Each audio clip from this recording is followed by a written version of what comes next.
You're listening to the Parents of Hardworking Teens podcast, episode 48. The 4 phases of getting your teen so good at using the most sophisticated skills, the most effective techniques, and the best strategies in their study, assignments, and exams that they do it accurately and effectively and automatically so that everything becomes super smooth and super successful, and even any hiccups that do occur are ironed out quickly and easily.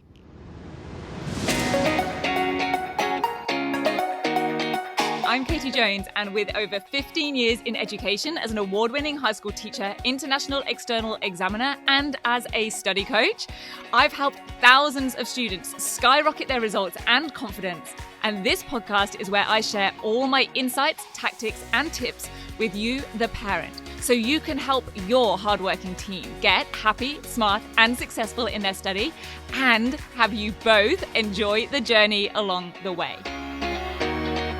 This is the Parents of Hardworking Teens podcast. Hello, my very important parents. How is your week going so far? I am pretty sure that everyone is now fully back into the swing of school, no matter where you're listening from after the Easter break. And I know for some of you, it might already feel like a distant memory because it kind of goes like that sometimes, doesn't it, after we get back? But I hope that you and your teen had a fantastic break, enjoyed time with family and friends, and some time for fun and relaxation. And I have to admit that I did really love the Easter break, but I did spend a lot of my Easter holiday brainstorming and planning and collating tons of research and prep ready for the Next Level Live event. Getting big marks in those big questions, all about achieving the top criteria, the top level descriptors in extended responses, whether that's an extended response exam question, essays, assignments, reports, inquiry tasks. I'm hosting the event on Sunday, the 7th of May. So that's just in a few days' time when you'll be listening to this, if you're listening to this as this episode drops. I will share a bit more about that with you at the end of this podcast, because enrollment is open right now for Next Level Coaching. So stay on for that at the end if you'd like to hear more about getting your teen in on that special event and all of the coaching that is available as well. And this ties in so well with what I want to talk about today, the 4 phases of mastery. And this is for anything. Now, of course, I'm going to talk about them in relation to study, but you also know I love a good analogy, and I've got a good one for this. And of course, you can apply this to any aspect that you might like to, just outside of this podcast. But also, in particular, I'm going to focus in on moving particularly from the 3rd through to the 4th phase, where study becomes optimized.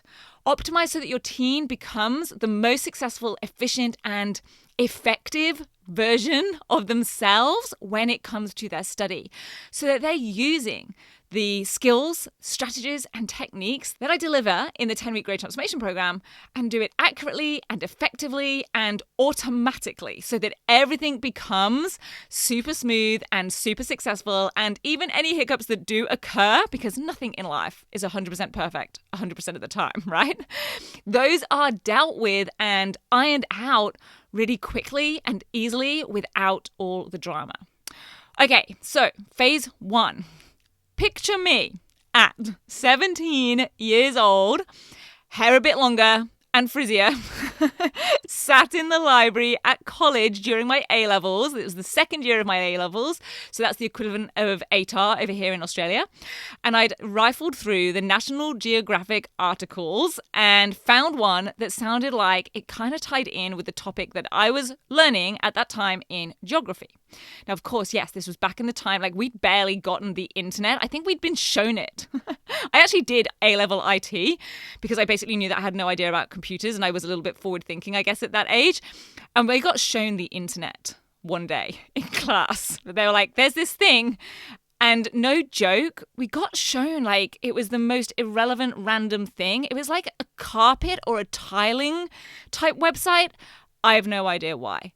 Clearly that didn't really stick with me very much. But as I was sat in the library with the paper copies of the National Geographic, I sat and wrote pretty much 2 whole A4 pages of notes on it. And as you can tell, yes, I was terrible at summarizing and condensing notes as a student. And I'll tell you why. It was because I was always worried that the part that I'd decided to leave out would be something that was really important. And I'll say right away that in itself is a phase 4 level of mastery, being able to figure out what's actually important. I would say that at the level below that, and I will go through these later on, but the level below that, phase 3, is being able to summarize those notes using effective note-taking structures or systems. But phase 4 is optimizing that note-taking by knowing and understanding what you actually need to be getting from that and why it's going to be important, what you're going to need to do with it. That is the next level of mastery, right? Having the subtle but important understanding behind why those notes are being taken, what for, how they're going to be used, what's the best way, what's the right focus. Now, that Geo article wasn't particularly interesting to me or anything, but I'd heard or been told at some point that to improve my grades, I should do, you've got it, wider reading around the subject. In particular, that it was good to have a variety of case studies and examples to be able to use and refer to in my essays or exam answers. So, of course, being the hardworking student who wanted to get those B's up to A's, I was getting, I would say like B's, B pluses, maybe the odd A minus, but I really wanted to be getting some of those proper A's. That's what I did. And then I filed those notes into my big ring binder of knowledge. The badge of honor that we used to carry around, it was like a visual symbol of how many hours I'd spent studying. And I would be impressed by other people's ring binders of knowledge as well. That isn't literally what we called them. That's just what I'm referring to them as now.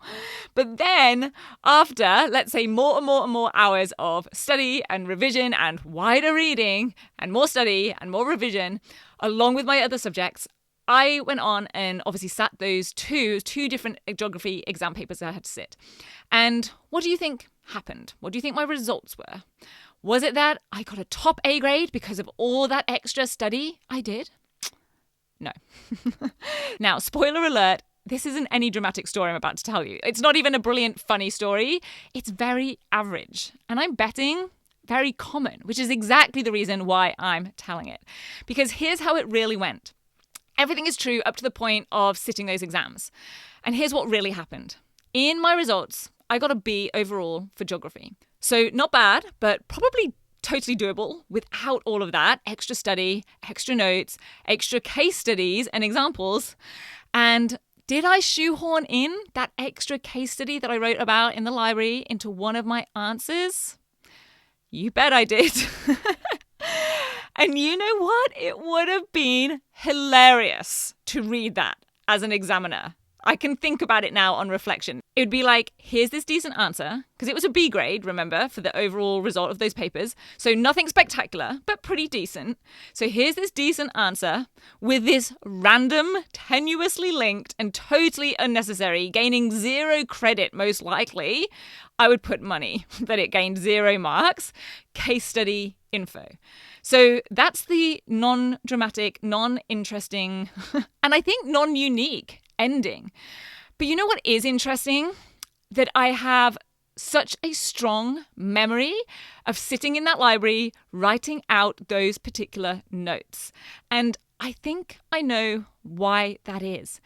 I think part of it is because at the time I was feeling pretty proud of myself. I was doing something that the supposed top students do, doing wider research, making all of these study notes. So I definitely had this sort of emotion of feeling proud.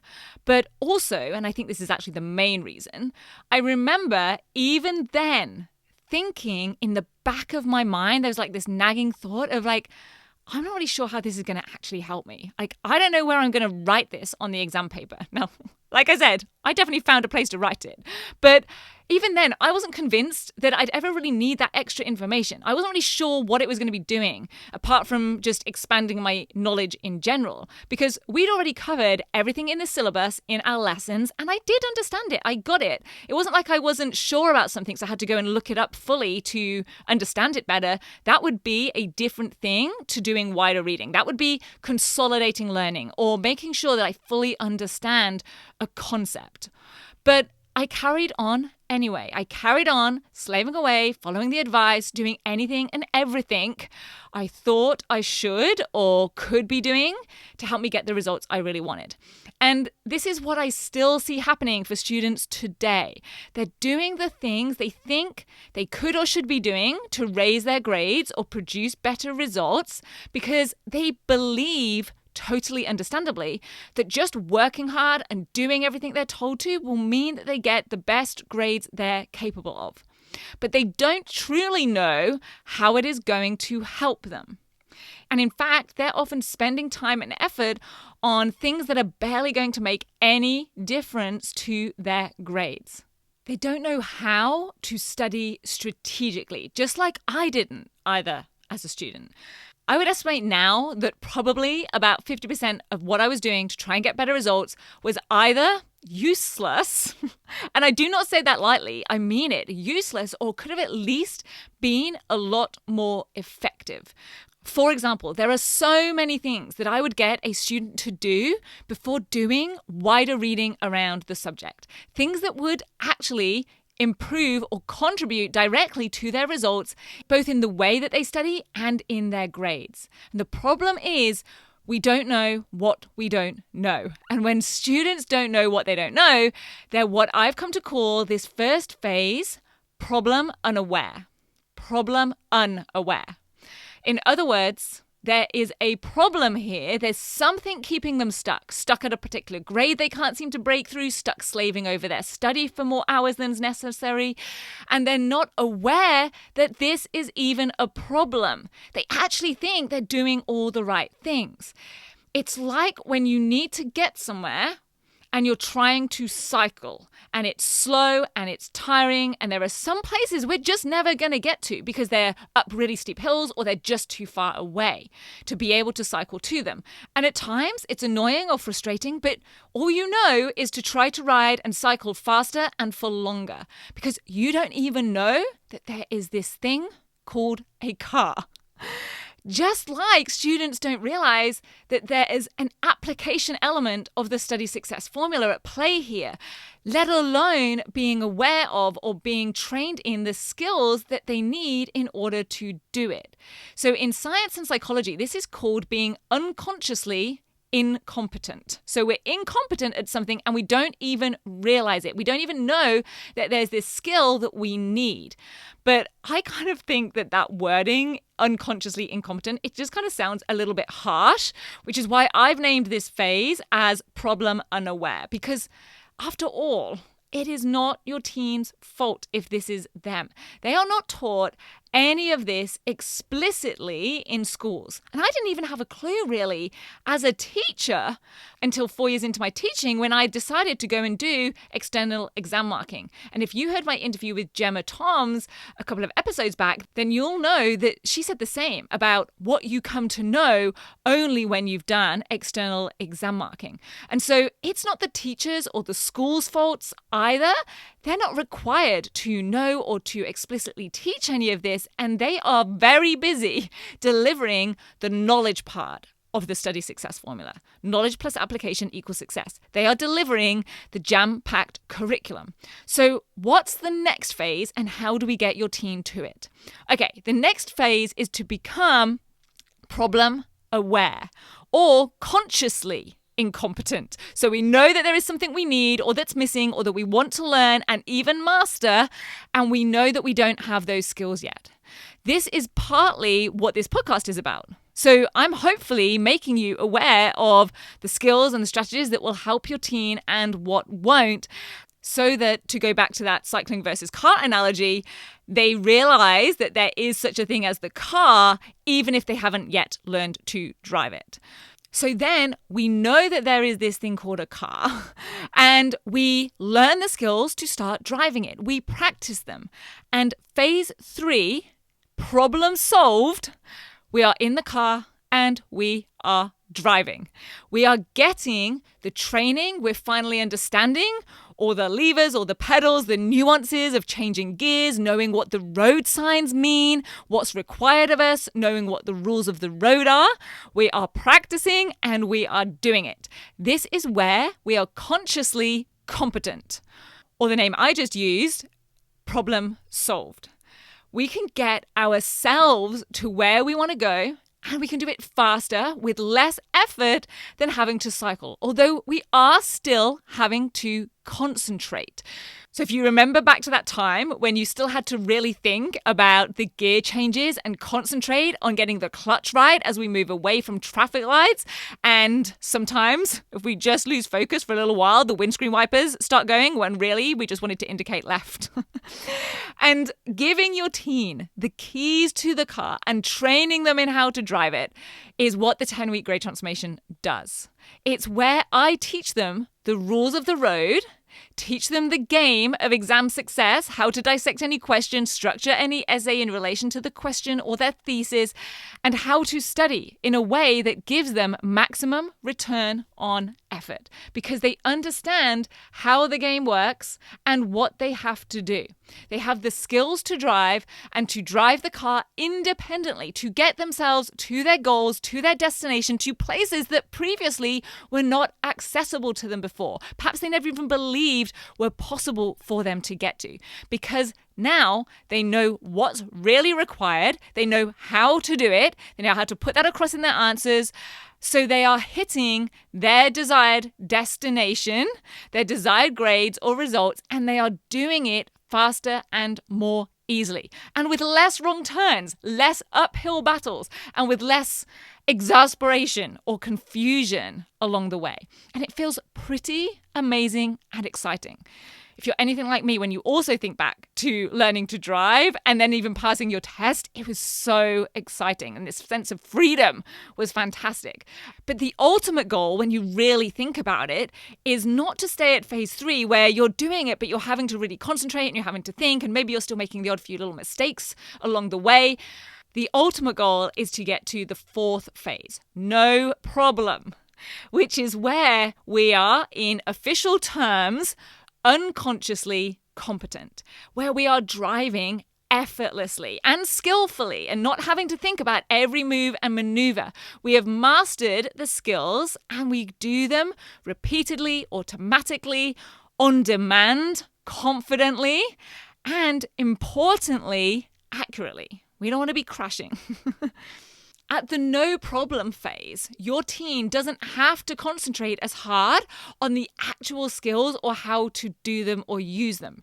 So for example, they don't have to work to pick out the command word in every question. It just naturally jumps out at them. It's the first thing they go and look for. And they know exactly what it means and exactly what they need to do to respond at the level it demands, even for the high-level questions. They automatically use active note-taking and revision techniques. They're condensing and transforming information as they go. They're planning their tasks and extended responses just as part of the process of tackling them. And they are optimizing their study and themselves as a student. This is driving the car unconsciously. We do it without having to think. And this is half of what we do in next level coaching as we practice everything together. So your teen is actioning and applying everything from the 10-week program because they're getting direct and detailed feedback on their own writing, their own tasks, their own exam questions, their written essays. So they know that they are doing it right because it's where they get feedback to tweak their responses or have reinforcement of where they're doing really, really well and why, so they can produce their highest quality work and see all different examples and all different ways that questions and tasks are asked by observing the coaching we do as a group so that nothing is daunting anymore. But the other half of Next Level Coaching is really where we do the advanced training, where your team gets to become a professional driver. Maybe they're more of a racetrack style driver, or maybe they're more of a precise and orderly chauffeur. But either way, they are performing at an elite level. Because when I think about this in relation to that car and driving to my destination, I can drive, but if I tried to drive a racetrack right now, I could get around it safely, most likely, but there wouldn't be any panache. I certainly wouldn't be achieving a top time. So I can get to more places now that I'm in the car, but I need advanced training if I'm going to become a top performer in the study arena, or if I'm going to do it in the fastest, smoothest way possible. So the 10WGT gives your team the car and teaches them to drive it. It gets them to that third phase of mastery. It allows them to peak at that third phase of mastery. And it's where next level coaching comes in that gets them to that fourth phase, the no problem, because they practice regularly with expert feedback and coaching, and they've gotten the advanced training and honed their skills and up-leveled their performance, because there will still be some challenges for them as they start taking on higher level tasks as they move up through their year groups. If they have to drive a mountain road or race that racetrack, but they can navigate any challenges more confidently and effectively, and they can get back on track without too much fuss or drama if they ever find themselves off track. Now, you're probably starting to think about which phase your teen is currently at in their study. And if they are in phase 1 or 2, or even maybe getting some elements of phase 3, and you would like to have them at the peak of that third phase of problem solved, whether they are problems like time management, procrastination, exam technique and performance, remembering information for revision, tackling assignments, writing high quality essays with ease, and you'd like to have them do it all with a proven system, with me delivering everything to your teen on a plate, then go enroll them into the 10-week Grade Transformation Program. It's at www.rocksolidstudy.com/program. Or if they've completed the 10WGT, they've got the car, they have the keys, they know how to drive it, and they are already making progress. They're already hitting goals or grades that they'd never reached before, and they are ready to take to the racetrack. So they can say no problem to whatever they're thrown in their study. Not necessarily because it's going to be super easy, but because they have the confidence, they have the skills, they've practiced and honed them to be able to deal with whatever they are given. Then go over right now to www.gradetransformation.com/next level to enroll in time for our next level online live event. It is going to be the highest level training that I have delivered to date. So I hope that these 4 phases help give you a clear idea of where your teen is currently at in terms of their study and their goals, and achieving them in a smooth and sustainable and stress-free fashion, so that they can do it all whilst enjoying that journey along the way. Have a brilliant week, everyone. I will talk to you again next week here on the podcast. Bye for now. Hey, if you're a repeat listener, I would be incredibly grateful if you take a moment to rate and review the podcast. I'm not big on asking for these things, but I'm on a mission to help as many students and their parents as possible, and having more ratings and reviews really does help with that. It takes less than a minute to do, and it will make me love you lots if you do.